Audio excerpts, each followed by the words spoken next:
அவரை என்ன அந்த வார்க்கம்பு மாதிரி இருக்கான், சரி ஜான் பாண்டியங்கிறாங்க, தேவேந்திர குலங்கிறான் அந்த ஆளு. இதை பார்த்தா அப்படி தெரியலம்மா என்ன பார்த்து. அப்பதான் கிராமமா வந்தையா அந்த ஒவ்வொரு பகுதியா வந்து மக்கள்கிட்ட உட்கார்ந்து இந்த புளிய மரத்துக்கள்ல தான் நம்ம ஆளு பட்டா போட்டு உட்கார்ந்து பேசிக்கிட்டு இருப்பாங்க, சட்டை கிட்ட எல்லாமே. ஓசில ஒரு கார் எடுத்துட்டு வந்து உங்களை பார்க்க. அப்பதான் நான் சொன்னேன், இந்த கொடியெல்லாம் ஏத்துங்கய்யா, கொடி இல்லாம இருக்கீங்க, இது சிவப்பு வச்ச கொடி, நம்ம கொடி, இந்த கொடியை ஏத்துங்கன்னு சொன்னேன். அப்ப ராமநாதபுரத்துல பூரா பெரிய புரட்சி ஆச்சு. நான் வர்ற இடத்துல நிறைய பேர் அருவாக்கம் போட நிற்பான், இவனை கொன்னே ஆகணும், இவனை காலி பண்ணணும். அப்போ இளம் சிங்கம் இல்லையா, நம்மகிட்ட நெருங்க முடியுமா? அப்பா கல்யாணம் எல்லாம் ஆகல. அப்ப நான் எதுனாலும் மூர்க்கத்தனமா போக மாட்டேன், நியாயமா போவேன். நம்ம ஊர் மக்கள்லாம் ஒரு பக்கத்தில் நிற்பாங்க அருவாக்கம் போடு, இன்னொரு பக்கத்தில் அருவாக்கம் போடு இருக்கும். போலீஸ் காவல்துறை பாவம் நடுவில் நிற்பாங்க.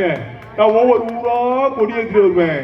அப்படி ராமநாதபுரம் மாவட்டமே கொடியேற்றி பட்டணி வீசி பறக்க வைத்து ஒய்யார நடையிலே பறக்கின்ற சமுதாயம் தேவேந்திர குல வேளாளர் மறக்க முடியாத நாள். அப்படி வந்துட்டு இருக்கும் போதுதான் ஒரு ரோட் ஓரத்தில்